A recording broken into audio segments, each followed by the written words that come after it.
సామెతల గ్రంథము 15వ అధ్యాయము పేజీ నంబర్ 541.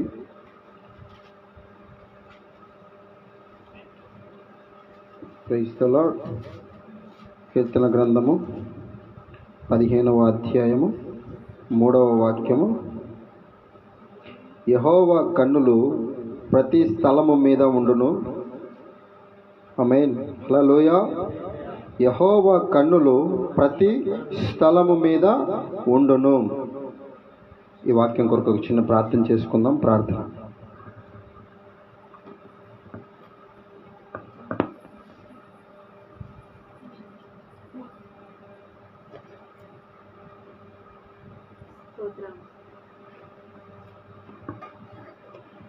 స్తోత్రం స్తోత్రం స్తోత్రం స్తోత్రం. మహోన్నతుడా, మహాగణుడా, నీకు వేలాది వందనాలు, స్తుతులు, స్తోత్రం చెల్లిస్తున్నామయ్యా.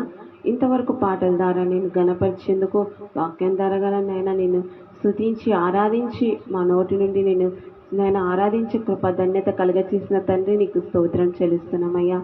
అయ్యా నైనా మా మధ్యని సంచరించండి, మాతో మీరు మాట్లాడమని అడుగుతున్నా, అభిషేకించమని అడుగుతున్నాను తండ్రి. అయ్యా ఆత్మవర్షాన్ని కూడా మా మీద కుమ్మరించమని అడుగుతున్నాం తండ్రి. ఒక్కసారి జ్ఞాపకం చేసుకోమని అడుగుతున్నాం తండ్రి. ఇప్పుడు నీ వాక్యం మాట్లాడుతుండగానైనా మాతో మీరు మాట్లాడమని అడుగుతున్నాం తండ్రి. ఆ వాక్యం సారంగా జీవించే కృప కలగచ్చేయమని అడుగుతున్నాం తండ్రి. మంచి తెలివి, జ్ఞానం, బుద్ధి వివేచన దయచేయమని అడుగుతున్నాం తండ్రి. ఆ వాక్యం సారంగా జీవించేలాగా సాయం చేయమని అడుగుతున్నాం తండ్రి. అయ్యా నేను నీ కృప చేత మమ్మల్ని జ్ఞాపకం చేసుకోమని అడుగుతున్నాను తండ్రి. అయ్యా ఒక్కసారి నాయన జ్ఞాపకం చేసుకోండి, మమ్మల్ని జ్ఞాపకం చేసుకోండి. ఈ క్షణమందేనైనా నీ ఆత్మఫలాన్ని పొందుకుంటే కృప దయచేయమని అడుగుతున్నాను నాయన. కోట్లాది వందనాలు, స్తుతులు, స్తోత్రాలు చెల్లించుకుంటున్నాం తండ్రి. అయ్యా ఒక్కసారి జ్ఞాపకం చేసుకోండి, పరిశుద్ధుడు పరిశుద్ధుడు అని ప్రతిగానం చేస్తూ నిత్యము కొనియాడే మా తండ్రి, ఒక్కసారి నేను మమ్మల్ని జ్ఞాపకం చేసుకోమని అడుగుతున్నాను తండ్రి. అయ్యా నీవు అయ్యా ఒక్క క్షణం మమ్మల్ని మరుస్తే ఏమవుతుందో మా స్థితి మాకు తెలియదు నైనా. అయ్యా ఇంతవరకు నేను మమ్మల్ని కాపాడుకుంటూ నీనైనా రెక్కల నీళ్ళు మమ్మల్ని భద్రపరుచుకునేందుకు నీకు కూడా స్తోత్రాలు చెల్లిస్తున్నాం నాయన. అయ్యా నీ వాక్యం సారంగా నేను మేము మాట్లాడే కృప దయచేయమని అడుగుతున్నాం. నీ కృప మాకు మీద కుమ్మరించమని అడుగుతున్నాను తండ్రి. అయ్యా ఈ క్షణమందేనైనా నీ కృప చేతనైనా మేమందరం ఎత్తబడేలాగా మార్చమని అడుగుకుంటూ యేసు నామములో అడిగి వేడుకుంటున్నాను తండ్రి. ఆమేన్ ఆమేన్. హల్లెలూయా హల్లెలూయా.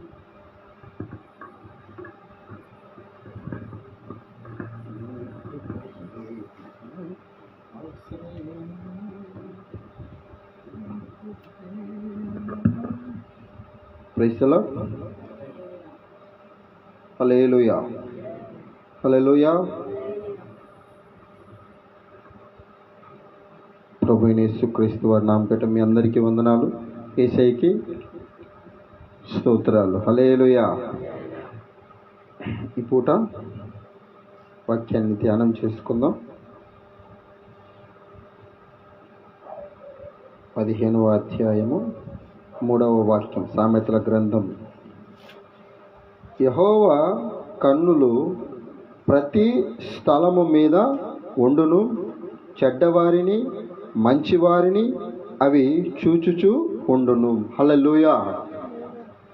వాక్య భాగం ఈ విధంగా సెలవిస్తుంది. యెహోవా కన్నులంట ప్రతి స్థలము. Page number 541. 541 3వ వాక్యం. హల్లెలూయా. ప్రతి స్థలం మీద ఉంటాయి యెహోవా కన్నులు. ప్రతి స్థలం. వాక్యం ఇచ్చిన దేవునికి స్తోత్రం చెల్లిద్దాం. స్తోత్రం స్తోత్రం స్తోత్రం స్తోత్రం. తండ్రి కుమార పరిశుద్ధాత్మ త్రియేక దేవునికి స్తోత్రం చెల్లిద్దాం. స్తోత్రం స్తోత్రం స్తోత్రం స్తోత్రం స్తోత్రం స్తోత్రం స్తోత్రం స్తోత్రం. ఎందుకంటే దేవుని స్తుతి అనేది మన జీవితానికి మంచిది, ఆత్మకు మరీ మంచిది. దేవుణ్ణి ఎంత స్తుతించగలుగుతామో అంతగా మనము దేవుని కృప పొందుకుంటాం. కనుక జాగ్రత్తగా చాలా చక్కగా కూర్చొని జాగ్రత్తగా ఆలకించండి. దేవుని కృప, ఆయన దీవెన మీ మీదికి దిగివచ్చునుగాక. ఆమేన్. హల్లెలూయా. ఇక్కడ చాలా స్పష్టంగా దేవుడు చూస్తూ ఉన్నాడని, దేవుడు ఉన్నాడని, ఆయన చూస్తాడని, ప్రతి స్థలము ఆయనకు తెలుసని, మంచివారిని చెడ్డవారిని చూస్తూ ఉన్నాడని ఈ వాక్యం మనకు తెలియజేస్తూ ఉంది. రహస్యమైనదంటూ ఏమీ లేదు దేవునికి. Praise the lord. మనిషికి ఉన్నాడనుకో, ఇద్దరు మనుషులు ఉన్నారనుకో, ఒక వ్యక్తి మాట్లాడుతూ ఉంటే అతడు మాట్లాడే మాటల్లో ఎంత నిజాయితీ ఉంది అనేది చూడగలుగుతాడేమో, కానీ ఎంత అబద్ధం చెప్తున్నాడో ఎంత నిజం చెప్తున్నాడేమో గ్రహించగలుగుతాడేమో, కానీ హృదయ అంతరంగంలో ఏమి దాగి ఉన్నదో ఏ నరమాత్రుడు కూడా తెలుసుకోలేడు. ఎందుకంటే లోపల ఒకటి బయటకు ఒకటి మనుషుడు మాట్లాడుతూ ఉంటాడు. మనుషులకు అసాధ్యమేమో కానీ దేవునికి సమస్తమును సాధ్యమే. మనుషుడు పై రూపాన్ని చూస్తాడు, నోట్లో నుంచి వచ్చే మాటను మాత్రమే చూస్తాడు. కానీ దేవుడు అంతరంగమును పరిశోధిస్తాడంట. హృదయ అంతరంగములో నువ్వు ఏమి ఆలోచిస్తావో, నీ ఆలోచన పుట్టక మునిపే నువ్వు ఎలా ప్రవర్తిస్తావో ఆ ప్రవర్తన నీకు ఇంకా ఆలోచన రాక మునిపే, ఎలా నడుస్తావు, ఎలా కూర్చుంటావు, ఎలా లేస్తావు, ఎలా పడుకుంటావు, ఏం మాట్లాడతావు, ఎంత నిజాయితీ ఉంది నీ మాటలో, ఎన్ని అబద్ధాలు చెప్తున్నావు నీ మాటలో. ఒకవేళ ఎదుటివాడు కనిపెట్టలేకపోవచ్చేమో, కానీ హృదయ అంతరంగమును ఎరిగిన దేవుడు నీ ఆలోచన పుట్టక మునిపే ఆయనకు తెలుసని వాక్యము సెలవిస్తూ ఉంది.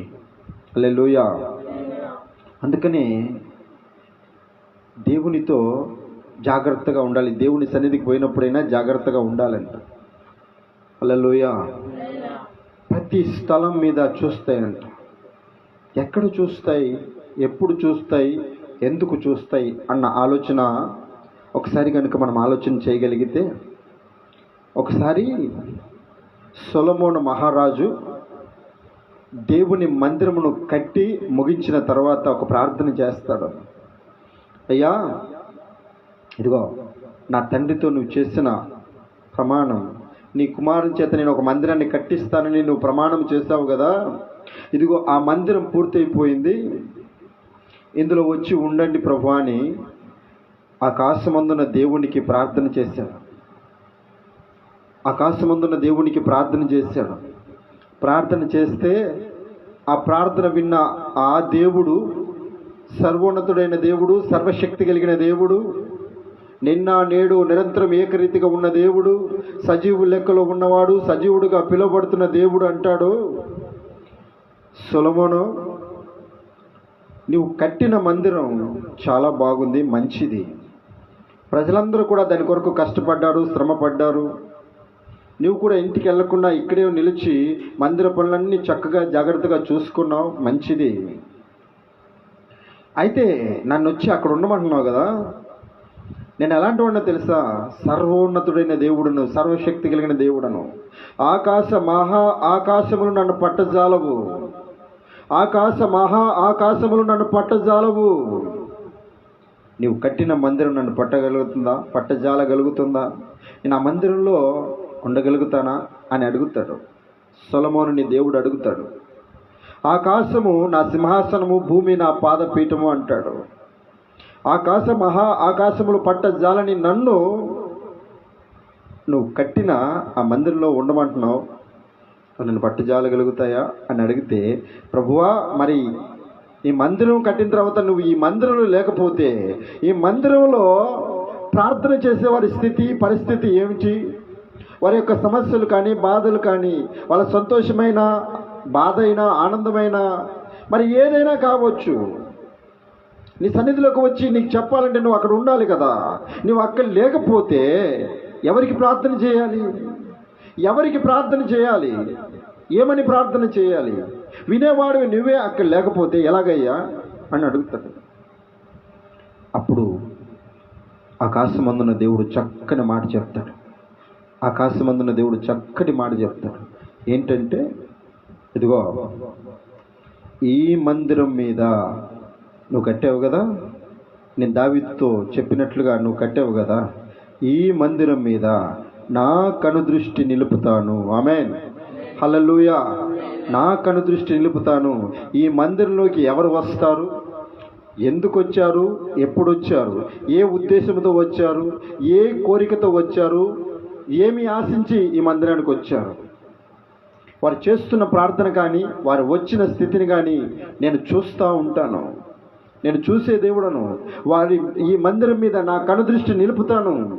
ఈ మందిరంలోకి వచ్చి ఎవరు ఏ ప్రార్థన చేసినా, ఏ స్థితిలో వారు ఈ సన్నిధికి వచ్చినా వారి అక్కర్లను నేను తీరుస్తాను. Praise the Lord. వారి అక్కర్లను నేను తీరుస్తాను, వారి అవసరతలు తీరుస్తాను. వారికి రోగం వచ్చిందా, బాధ వచ్చిందా, సమస్య వచ్చా, వాటన్నిటి నుంచి నేను విడిపిస్తాను.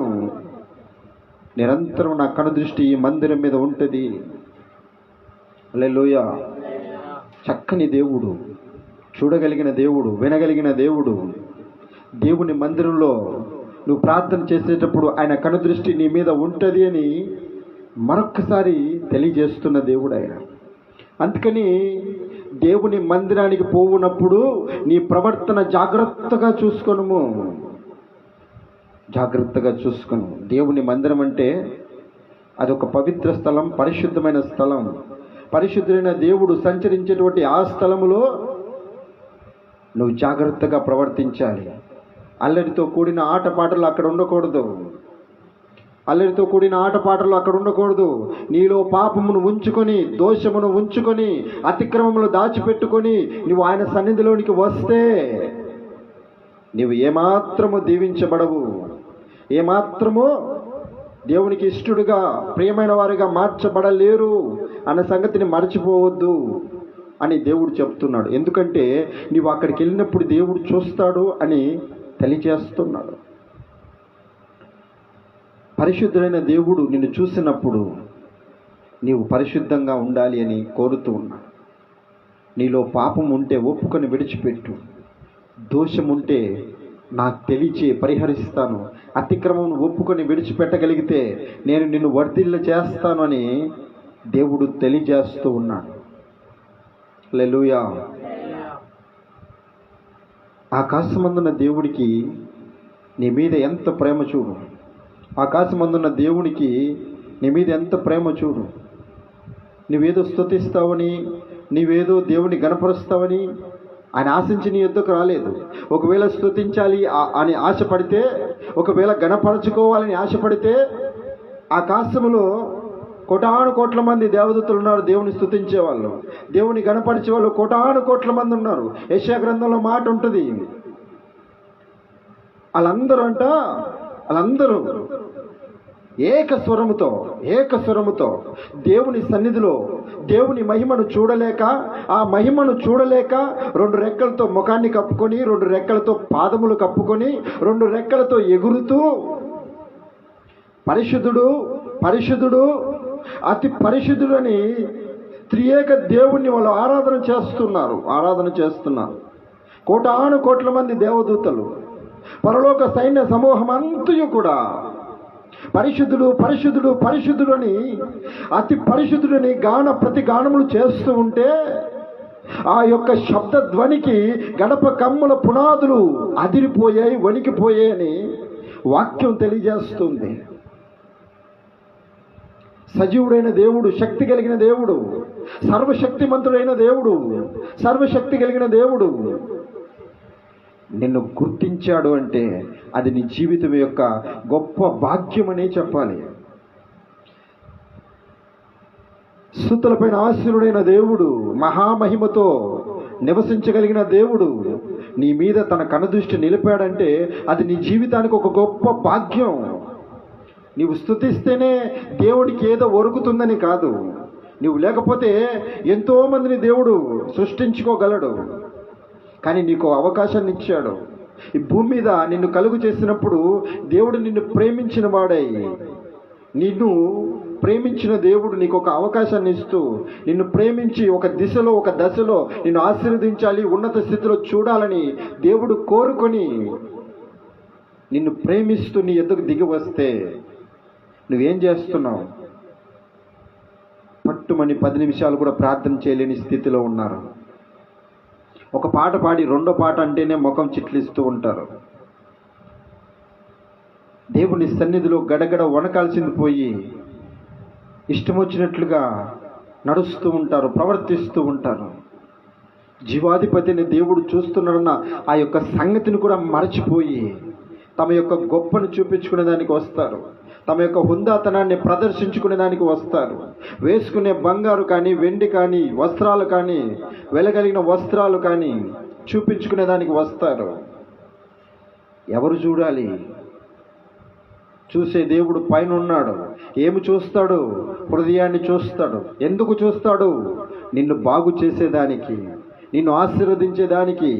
ఇదిగో ఇప్పుడు మూలుగుతున్నావే బాధల చేత, ఇదిగో మూలుగుతున్నావే కన్నీళ్ళ చేత, ఇదిగో రోదనల చేత, రోగముల చేత, చావుకి బ్రతుకుకి మధ్య ఊగిసలాడుతున్నావే, ఆ స్థితి నుంచి దేవుడు తప్పించాలని అల్పులము అయోగ్యులమైన మనలను దేవాది దేవుడు ప్రేమిస్తే ఆ దేవుని ప్రేమను మనం నిరాకరిస్తూ, దేవుని నమ్ముకున్నా నాకెందుకు ఈ కష్టాలు వస్తున్నాయి, దేవునికి ప్రార్థన చేసినా నాకెందుకు ఈ రోగం విడిచిపోతలేదు అని దేవుణ్ణి వెక్కిరించి మాట్లాడుతూ ఉంటాడు. కానీ దేవుడు ఆయన అంటాడు, నాకు అసాధ్యమైనదంటూ ఏమీ లేదు అని. మరి ఎందుకని నీ స్థితి బాగా కావట్లేదు? అసాధ్యము అనేది దేవునికి ఎప్పుడు కూడా కలగలేదు అంట. సమస్తము చేయగలిగిన దేవుడు, మరి ఎందుకని ఆయనను ఆశ్రయించినప్పుడు నీ స్థితి అలాగే ఉంది? ఎందుకనంటే నువ్వు పూర్ణ హృదయముతో దేవుని సేవించట్లేదు, పూర్ణ హృదయముతో దేవుని ఆరాధన చేయట్లేదు. అరాకొరగా ఏదో అవసరాన్ని బట్టి ఆచార పద్ధతిలో అలా వచ్చి ఇలా వెళ్ళిపోయి, అలా వచ్చి ఇలా వెళ్ళిపోయి, ఇక చాలే ఆదివారం వచ్చింది కదా, రేపు వెళ్ళాలి ఆదివారం, ఈరోజు బైబిల్ ఎక్కడుంది, పాటల పుస్తకం ఎక్కడుంది, పాటలన్నీ అయిపోయినాక పోదాం, సాక్ష్యాలన్నీ అయిపోయినాక పోదాం, వాక్యం అయిపోయేటప్పుడు పోదాం. Praise the lord. దేవుని సన్నిధి పరిశుద్ధమైన స్థలం. నీ స్థితి బాగుండాలంటే, నీ పరిస్థితి బాగుండాలంటే, నీవు దీవెనకరంగా మార్చబడాలి అంటే ఆయన కన్నులు చూస్తూ ఉన్నాయి. ఎప్పుడు వస్తూ ఉన్నావు? ఏ హృదయం కలిగి వస్తూ ఉన్నావు? సమయానికి వస్తున్నారా? Praise the lord. దేవుడు ఎంతో మందిని ప్రేమిస్తూ ఉన్నాడు, కానీ అనేక మంది చేతులు విడిపించుకుని వెళ్ళిపోతూ ఉన్నారు. వాళ్ళకి ఇష్టం వచ్చినట్లుగా ప్రవర్తించేదానికి వీలు ఉండదని, వాళ్ళ నోటికి అదుపు లేకుండా మాట్లాడడం కట్టుబడి చేసుకోవాల్సి వస్తుందేమో అని దేవుని సన్నిధి అంటున్నట్లుగా దూరముగా వెళ్ళిపోతూ ఉంటారు. కానీ ఒకసారి దేవుని సన్నిధికి వస్తే, ఆయన కనుదృష్టి నీ మీద నిలపగలిగితే నీ బ్రతుకు ఆశీర్వాదకరంగా ఉంటుంది. ఎన్నడూ చూడని, ఏనాడు నువ్వు ఊహించని స్థితిలోకి దేవుడు తీసుకెళ్ళిపోతాడు. నీ జీవితం నీకే ఆశ్చర్యకరంగా ఉండేటట్లుగా దేవుడు దీవిస్తాడు. Praise the lord. ఎంతమంది లేరు పరిశుద్ధ గ్రంథంలో దేవుని కనుదృష్టి నిలిపినవాడు? యోసేపు చూస్తే ఒకానొక రోజున తల్లి తండ్రి దగ్గర సుకుమారంగా పెరిగాడు. దేవుని దర్శనాలు ఉన్నాయి, దేవుని యొక్క ఆలోచన ఉన్నది. కానీ మధ్యలో గోతులో వేయబడ్డాడు. దేవుని కనుదృష్టి నిలిపిన వ్యక్తికి జరిగే సంఘటనలు. తర్వాత మిద్యానీలకు అమ్మబడ్డాడు. తర్వాత ఐగుప్తు దేశంలో బానిసగా వచ్చాడు. వచ్చినప్పుడు చెరసాల్లో వేయబడ్డాడు. చెరసాల్లో వేయబడినప్పుడు యోసేపు జీవితంలో అనుకున్నాడా, నాకు వచ్చిన దర్శనం ఏంటి, నాకు వచ్చిన కలలు ఏంటి, దేవుడు నాతో ఉన్నాడు అనుకున్నాను, ప్రార్థన చేశాను, మా పితరులతో దేవుడు మాట్లాడాడు, అబ్రహాము అయ్య గారితో మాట్లాడాడు, ఇస్సాకు గారితో మాట్లాడాడు, నా తండ్రి యాకోబుతో కూడా మాట్లాడాడు. మరి వారి కుమారుడను, వారి దశలో వస్తున్న వాడను, ఆశీర్వాదమునకు వారసుడిగా ఉన్న నన్ను ఇంటికి కర్మ వెంటాడుతుంది, ఏంటికి నాకు ఈ స్థితిలో వచ్చేసాను అని ఏనాడు కూడా కుమిలిపోలేదు. ఏది జరిగినా అది దేవుని చిత్తమే అనుకున్నాడు. ఏది జరిగినా ఇది నా దేవుని ప్రణాళిక అనుకున్నాడు. ఏ కష్టం వచ్చినా, ఎవరు హింసించినా, ఎవరు కొట్టినా ఇది నా దేవుని చిత్తము అనుకున్నాడు. చెరసాలకు కూడా వెళ్ళిపోయాడు. ఆకాశమందున్న దేవుడు చూస్తున్నాడు. యోసేపు విశ్వాసాన్ని చూసిన దేవుడు, యోసేపు భక్తిని చూసిన దేవుడు, ఇదిగో యోసేపు, నువ్వు ఉండవలసింది చెరసాల్లో కాదు, నువ్వు ఉండవలసింది బానిస సంఖ్యలతో కాదు. ఇలా రా, ఏ దేశంలో బానిసగా నువ్వు ఉన్నావో, ఏ దేశంలో చెరసాల మధ్యలో నువ్వు ఉన్నావో ఆ దేశానికి నిన్ను ప్రధానమంత్రిని చేయబోతున్నాను నేను అన్నాడు. తీసుకెళ్ళి ప్రధానమంత్రిని చేశాడు దేవుడు. దేవుని కనుదృష్టి నిలిపితే నువ్వు ఏ స్థితిలో ఉన్నావో తెలియదు, కానీ ఏ స్థితి మధ్యలో నువ్వు నడిపించబడుతున్నావో తెలియదు, కానీ దేవుని కనుదృష్టి కనుక నీ జీవితంలో ఉంటే, యోసేపును ఆశీర్వదించిన దేవుడు ఇదిగో ఈ పూట నిన్ను కూడా ఆశీర్వదించాలని ఆశపడుతూ ఉన్నాడు. దేవుని చిత్తానికి లోబడగలిగితే, దేవుణ్ణి ప్రేమించగలిగితే, నీ యొక్క జీవితంలో దేవునికి సమయాన్ని ఇవ్వాలని ఆశపడితే దేవుని కృప నీకు తోడై ఉండునుగాక. యోసేపును ఆశీర్వదించిన దేవుడు నిన్నును దీవించునుగాక. ఆమేన్, హల్లెలూయా. కనుదృష్టి ఆయన కన్నులు మంచి వారిని చూస్తాయి, చెడ్డవారిని చూస్తాయి. Praise lord. చూడండి, యేసుక్రీస్తు ప్రభువారు సశరీరుగా ఉన్నప్పుడు భూమి మీద ఎరికో పట్టణానికి వచ్చాడు. జనాలందరూ గుంపులు ఉన్నారు. అయ్యా ఏసయ్యా, తెలిసినోడు తెలియనోడు దేవుని గురించి అద్భుతాలు చేస్తాడు, ఆశ్చర్యకార్యాలు చేస్తాడు, మహత్కార్యాలు చేస్తాడు ఏసయ్య అని తెలుసుకున్నవాడు గుంపులుగా వచ్చారు. కానీ ఆ ఊరిలో పొట్టోడు అని పిలువబడుతున్నటువంటి జక్కయ్య అనే వ్యక్తి ఉన్నాడు. ఆయన ఎవరిని చూడాలనుకున్నాడు? ఏసయ్యను చూడాలనుకున్నాడు. హల్లెలూయా. పొట్టివాడైనందున జనాలు గుంపు కూడి ఉండటం వలన యేసును చూడాలని ఆశపడి చూడలేకపోయాను, చూడగోరెను కానీ జనులు గుంపు కూడి ఉండినందువలన చూడలేకపోయాను.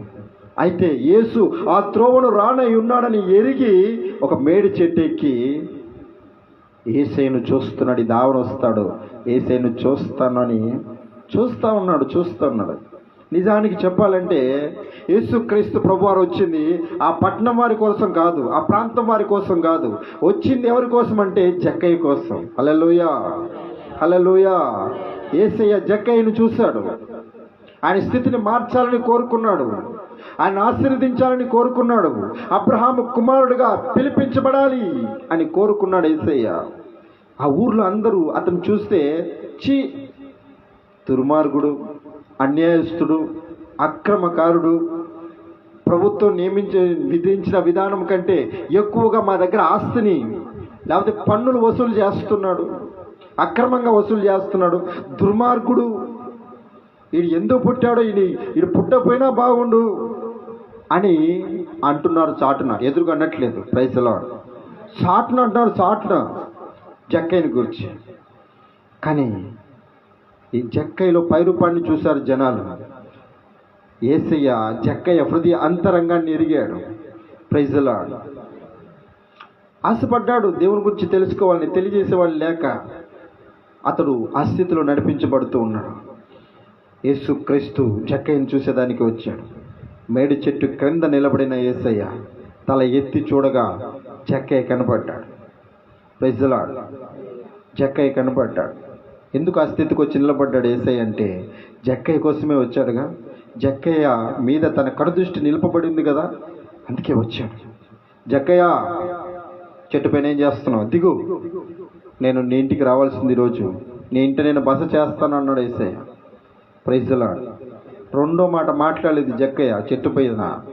వెంటనే చెట్టు దిగి యేసయ్యను సంతోషముతో తన ఇంట చేర్చుకున్నాడంట. Praise the lord. రెండో మాట ఏంటంటే సంతోషముతో ఆయన ఇంట చేర్చుకున్నాడు. కనుదృష్టి నిలిపిన యేసయ్య, జీవితాన్ని బాగు చేసేదానికి వచ్చిన యేసయ్య, ఆశీర్వదించేదానికి వచ్చిన యేసయ్య జక్కయ్యను చూసి, నీ ఇంటికి నేను వస్తాను ఈరోజు. Praise the lord. నీ ఇంటికి నేను వస్తాను ఈరోజు అన్నాడు. వెంటనే సంతోషంతో యేసయ్యను చేర్చుకున్నాడు. బయట జనాలు ఏం మాట్లాడుతున్నారు? ఏంట్రా యేసుప్రభు మంచోడు అనుకున్నామే, ఎప్పుడు చూసినా పాపులతో ఉంటాడు, ఏమంటారు వాళ్ళని, కుష్ఠరోగులు వ్యాధులతో ఉంటారు, రోగస్తుల మధ్యలో ఉంటాడే, ఏరే పనేమి లేదా? ఇంతమంది మేము మంచి బట్టలు వేసుకొని హుందాగా నిలబడి ఏదో పలకరిద్దామని వస్తే మమ్మల్ని అందరినీ కాదని దుర్మార్గుడు, దుష్టుడు, అక్రమకారుడైన జక్క ఇంటి పోయారేంద్ర అని పళ్ళు కొరుకుతున్నారు, సనుగుతున్నారు, గొనుగుతున్నారు. Praise the Lord. కానీ దేవుడికి వాళ్ళందరూ అక్కర్లేదు, కానీ జక్కయ్య అవసరమై ఉన్నాడు. ఎందుకో తెలుసా? జక్కయ్యని దేవుడు దీవిస్తే ఆ పట్టణంలో ఉన్న అందరూ దీవించబడతారని దేవునికి తెలుసు. ఎవరిని పట్టుకుంటే ఆ ప్రాంతం రక్షించబడుతుందో ఆ ప్రాంతంలో ఉన్న వ్యక్తిని పట్టుకుంటాడు దేవుడు. జక్కయ్యని పట్టుకున్నాడు. జక్కయ్య అంటాడు, అయ్యా నా జీవితం ఇలా ఉంది, నేను ఒక ప్రభుత్వ అధికారిని, పన్నులు వసూలు చేసేవాడిని నేను. అయితే గవర్నమెంటు ఒక 10 రూపాయలు వసూలు చేయమందంటే నేను ఒక 20 రూపాయలు వసూలు చేసేవాడిని. 20 రూపాయలు అంటే 30-40 వసూలు చేసేవాడిని. సగం వాళ్ళకి సగం నాకు సమకూర్చుకొని ఇదిగో ఇంత పెద్ద ఇల్లు కట్టేశాను అన్నాడు. ఇదిగో ఇంత దాచుకున్నాను అన్నాడు. ఇంత నా దగ్గర ఉంది అన్నాడు. యేసయ్య దగ్గర అబద్ధం చెప్పలేకపోయాడు. Praise the Lord. యేసయ్య దగ్గర అబద్ధం చెప్పలేకపోయాడు. ఉన్నది ఉన్నట్లుగా చెప్పేశాడు, మొత్తానికి చెప్పేశాడు. చెప్పి అంటాడు, ఏం చేయమంటావు జక్కయ్య అన్నాడు. అయ్యా న్యాయంగా నాకు రావాల్సింది తీసుకొని మిగతాదంతా పేదలకు ఇచ్చేస్తానన్నాడు. హల్లెలూయా. మిగతాదంతా పేదలకు ఇచ్చేస్తానన్నాడు. ఎవరి యొద్దైనా నేను అన్యాయంగా తీసుకుంటే వానికి 4 అంతలు ఇస్తానన్నాడు. Praise the Lord. ఇంకేముంటుంది జక్కయ్య దగ్గర? యథార్థత తప్ప మరేం ఉండదు, మంచితనం తప్ప మరేం ఉండదు. Praise the lord. యేసయ్యకి కావాల్సింది కూడా అదే. ఎవడైతే యథార్థముగా ప్రవర్తిస్తాడో, ఎవరైతే నీతి నిజాయితీ కలిగి ఉంటాడో వాడే దేవుని రాజ్యానికి వారసుడు అవుతాడని యేసయ్య ఎన్నోసార్లు చెప్పాడు. Praise the lord. ఇప్పుడు జక్కయ్య తీర్మానం అదే. వెంటనే ఆయన అంటాడు, ఇదిగో ఇతరును అబ్రహాము కుమారుడే. ఎందుకు? ఈ ఇంటికి రక్షణ వచ్చింది ఈరోజు. హల్లెలూయా. మరి నీ ఇంటికి ఎప్పుడు వస్తుంది? నీ ఇంటికి యేసయ్య ఎప్పుడు వస్తాడు? నీ ఇంటికి యేసయ్య ఎప్పుడు వస్తాడు? నీ ఇంటికి రక్షణ ఎప్పుడు వస్తుంది? ఆయన అంటాడు, నశించిన దానిని వెతికి రక్షించుటకు మనుష్య కుమారుడు ఈ లోకానికి వచ్చాడు. Praise the Lord. నీతిమంతుల్ని పిలిచేదానికి నేను రాలేదు, పాపులను పిలుపుటకు మాత్రమే నేను వచ్చాను. Praise the Lord. చూసిన దేవుడు, నీ స్థితిని చూసిన దేవుడు, దేవుని ఎదుట నీ తప్పులు ఒప్పుకోగలిగితే, నీ పాపములన్నీ ఒప్పుకొని విడిచిపెట్టగలిగితే నీవు కూడా అబ్రహాము కుమారుడివే అని అంటాడైనా. నీవు కూడా యేసు క్రీస్తు రక్తము చేత కడగబడగలిగితే దేవుని రాజ్యానికి నువ్వు వారసుడు అవుతావు. దేవుని ఎదుట నువ్వు నిలబడగలుగుతావు. Praise the lord. అందుకనే ఆయన కన్నులు చూస్తాయి. ఎందుకు చూస్తాయంటే నీ జీవితాన్ని బాగు చేయాలని, నువ్వు పడి ఉన్న ఆ చోటు నుంచి లేవనెత్తాలని. నిన్ను చూసి నవ్విన వారు, నిన్ను చూసి హేళన చేసిన వారు నోటి మీద వేలేసుకునేటట్లుగా దేవుడు ఆశీర్వదిస్తాడు. మనకు బలవంతుడైన దేవుడు, ఆశ్చర్యకరుడైన దేవుడు, సర్వశక్తి కలిగిన దేవుడు మనతో ఉన్నా కూడా మనం ఈ స్థితిలో ఉన్నాము అంటే దానికి గల కారణం ఎవరంటే మనమే.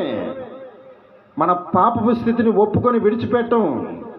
మన యొక్క ఈ స్థితిగతుల నుంచి విడిపించబడాలి, దేవుని స్తుతించాలి, రక్షించబడాలి, దేవునికి వారసురాలుగా పిలువబడాలి అన్న ఆశ మనలో ఉండదు కనుక ఈ స్థితిలోనే ఉంటాం. జక్కయ్య అన్నాడు, అన్యాయంగా తీసుకునేది మరలా 4 అంతలు ఇచ్చేస్తానయ్యా. ఒప్పుకున్నాడు, విడిచిపెట్టాడు, నీతిగా బ్రతికాడు, అబ్రహాము కుమారుడిగా పిలువబడ్డాడు, దేవుని రాజ్యములో వారసుడిగా నిలబడ్డాడు. Praise the Lord. హల్లెలూయా. చూడండి, కనుదృష్టి, దేవుని కనుదృష్టి ఒక్కొక్కరిని సరి చేసుకుంటూ వెళ్తుంది, సరి చేసుకుంటూ వెళ్ళిపోతుంది. తిరిగి మరలా ఎప్పుడు కూడా జక్కయ్య గురించి ఇతడు మరలా ఈ స్థితికి వచ్చాడన్న మాట లేదు అక్కడ. ఒక్కసారి రక్షించబడ్డాడు, జీవితాంతం ఆ రక్షణను కాపాడుకున్నాడు. జక్కయ్య జీవితాంతం రక్షణను కాపాడుకున్నాడు. ఇంకెప్పుడు కూడా జక్కయ్యను చూసి దుర్మార్గుడు అన్నవాడు ఆ ఊర్లో కనబడలేదు. ఇంకా వీడు అన్యాయస్తుడు అని ఎవడు పిలవలేదు. ఇంకా జీవితం మార్చబడి ఉంది. Praise the Lord. అందుకని దేవుని కనుదృష్టి నీ మీద నిలపబడుతూ ఉంది. దేవుని కనుదృష్టి నీ మీద నిలపబడుతుంది. దానికి గల కారణం నీవు ఆశీర్వదించబడాలి అని దేవుడు కోరుతున్నాడు. దేవుడు కోరుతున్నాడు. అంజూరపు చెట్టు కింద ఒక వ్యక్తి నిలబడ్డాడు. ఒక వ్యక్తి నిలబడి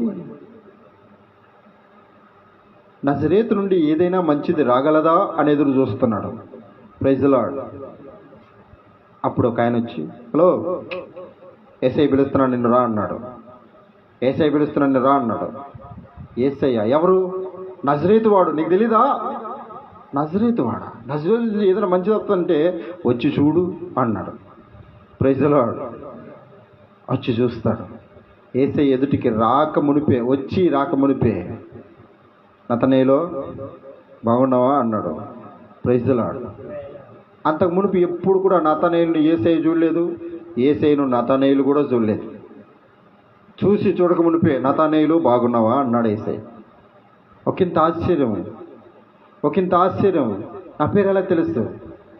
నేను ఎప్పుడు ఆయన చూడలేదే అంటే, నన్ను ఎప్పుడు చూసావయ్యా అన్నాడు నతనేయులుగా. ఇదిగో నువ్వు అంజూరపు చెట్టు కింద ఉన్నప్పుడే చూశానన్నాడు. అంజూరపు చెట్టుకి నాకు అంటే యేసు ప్రభు ఉన్న చోటికి అంజూరపు చెట్టుకి చాలా దూరం. Praise the Lord. ఎలా చూశాడబ్బా, ఎప్పుడు చూశాడబ్బా అని సతమతమవుతున్నాడు. దీనికే అంత ఆలోచిస్తున్నావు నతనేయులు అన్నాడు. అది కాదయ్యా అంటే, ఏం కలవరపడకు, నేను చూస్తూ ఉంటాను. చూసే దేవుడు ఎవరు ఎక్కడున్నా చూస్తారు. ఎక్కడో ఉన్నటువంటి నతనేయులు చూసిన దేవుడు ఆకాశం నుండి మనల్ని కూడా చూస్తాడు. ఇదిగో ఈ ప్రార్థనలో మన మధ్యలో సంచరిస్తున్న దేవుడు మనల్ని చూస్తూ ఉన్నాడు. ఎంతవరకు మన స్థితి బాగుందా, ఎంతవరకు మనం మనసు మార్చబడి ఉంది, ఎంతవరకు దేవుడు మనల్ని చూస్తున్నాడని ఆలోచిస్తూ ఉన్నాం అన్న సంగతిని మన హృదయాల్లో తలంచుకొనుచూ ఉన్నామో ఆయన చూస్తూ ఉన్నాడు. హృదయాలను దేవుడు, హృదయ అంతరంగంలో ఎరిగిన దేవుడు చూస్తున్నాడు. ఈ మాటను బట్టి నీ జీవితాన్ని ఏ దిశగా నువ్వు మార్చుకుంటావో, మరల్చుకుంటావో అని దేవుడు ఆశిస్తున్నాడు, దేవుడు ఆలోచిస్తున్నాడు, దేవుడు. Praise the Lord. అందుకని ప్రతి స్థలము మీద చూస్తూ ఉంటాయి ఆయన కన్నులు. హల్లెలూయా. దేవునికి మహిమ కలుగును గాక. Praise the Lord. హల్లెలూయా. దేవుడి మాటలు మన వెనుకలో స్థిరపరచును గాక. ఆమేన్. హల్లెలూయా. మోకరించి చిన్న ప్రార్థన చేసుకుందాం. స్తోత్రం, స్తోత్రం, స్తోత్రం. Praise the Lord, praise the Lord, praise the Lord, praise the Lord, praise the Lord. హల్లెలూయా, హల్లెలూయా, హల్లెలూయా. దేవానికి స్తోత్రం. ఇంతవరకు ప్రభువా మీరు మాట్లాడిన ప్రతి మాట కొరకై మీకు స్తోత్రాలు, స్తోత్రాలు, స్తోత్రాలు. ఆశ్చర్యకరుడా మీకు స్తోత్రాలు, స్తోత్రాలు. ఆలోచనకర్త మీకు స్తోత్రాలు, స్తోత్రాలు. నెచ్చుడకు తండ్రి మీకు స్తోత్రాలు, స్తోత్రాలయ్యా. స్తుతి సింహాసనాసీనుడా, యెహోవా కన్నులు ప్రతి స్థలము మీద నిలుచు ఉన్నాయని, ప్రతి వారిని చూస్తూ ఉన్నాయని, మంచి వారిని చెడ్డవారిని చూస్తూ ఉన్నాయని మీరు తెలియజేశారు. మీకు స్తోత్రాలు అని అయ్యా, మీకు వందనాలు. ఇంతవరకు మాట్లాడిన ప్రతి మాట కొరకై మీకు స్తోత్రాలు, స్తోత్రాలు. ప్రార్థన చేయండి. ప్రార్థన. స్తోత్రం, స్తోత్రం, స్తోత్రం, స్తోత్రం, స్తోత్రం. నేను మమ్మల్ని ఎంతగానో ప్రేమిస్తున్న మా ప్రేమలో గొప్ప తండ్రి, నీ ఘనమైన నామానికి, ఉన్నతమైన నామానికి, శ్రేష్టమైన నామానికి స్తోత్రం చెల్లిస్తున్నాం. నేను ఉదయకాలం నుంచి సాయంత్రకాల వేళలో చల్లని వేళలో నీ మాటలు మేము విన్నాం. నేను ఆ మాటలు మేము ఈరోజు విన్నాం నైనా, ఎల్లకాలం ఆ మాటలు మేము గుర్తుపెట్టుకునేలా సహాయం దయచేనైనా. ప్రతి ఒక్కరి మీరు జ్ఞాపకం చేసుకునేనా, అలాగే నీ దయచేసి బురవలే వాడుకున్నాను నీకు స్తోత్రం చెల్లిస్తున్నాం నైనా. ఆ వాక్యం మేము విన్నాం నైనా, ఎప్పుడు అడిగినా మేము చెప్పేలా సహాయం దయచేనైనా. ఎక్కడ 2-3 కూడి నా నామాన్ని గణపరుస్తారో వారి మధ్యలో మీరు ఉండాలన్నానైనా. మా మధ్యలో నివసించి మాతో మాట్లాడమని అడుగుతున్నాం నైనా. మీరు చూసే దేవుడయ్యా, మేమందరం జాగ్రత్త పడి నిన్ను స్తుతించేలా సహాయం తెచ్చానైనా. మీరు ఎప్పుడు మమ్మల్ని చూస్తుంటారు నైనా. మేము ఏ తప్పు చేసినా మమ్మల్ని క్షమించమని అడుగుతున్నాం నైనా. మా అందరితో మీరు మాట్లాడమని అడుగుతున్నాం నైనా. అరికాల నుంచి తల వరకు నీ గాయం చేత ముట్టి స్వస్థపరచమని అడుగుతున్నాం నైనా. నీకే వందనాలు, స్తుతి స్తోత్రం చెల్లిస్తున్నాం నైనా. ప్రతి ఒక్కరిని జ్ఞాపకం చేసుకునేనా, హృదయం అనే తలుపు తడతానైనా, దాన్ని తెరచడానికి సహాయం తెచ్చినైనా. రాత్రిగా నేను తీసేసి మాంసం హృదయం పెట్టమని అడుగుతున్నాం నైనా. అరికాల నుంచి తల వరకు నీ గాయం చేత ముట్టి స్వస్థపరచమని అడుగుతున్నాం నైనా. నీకే మహిమ ఘనత ప్రభావాలు చెల్లిస్తూ యేసు నామంలో అడుగుచున్నాము తండ్రి, ఆమేన్ ఆమేన్. హల్లెలూయా హల్లెలూయా. ప్రవేణేశు తురారము ప్రవేణేశు తురారం ప్రవేణేశు తురారం రక్తమే జంతులు రక్తమే జమేసు రక్తమే జంతులు రక్తమే ప్రవేశ రక్తమే జంతులు రక్తమే జమ. కృప కలుగును కాక కృప కలుగును కాక.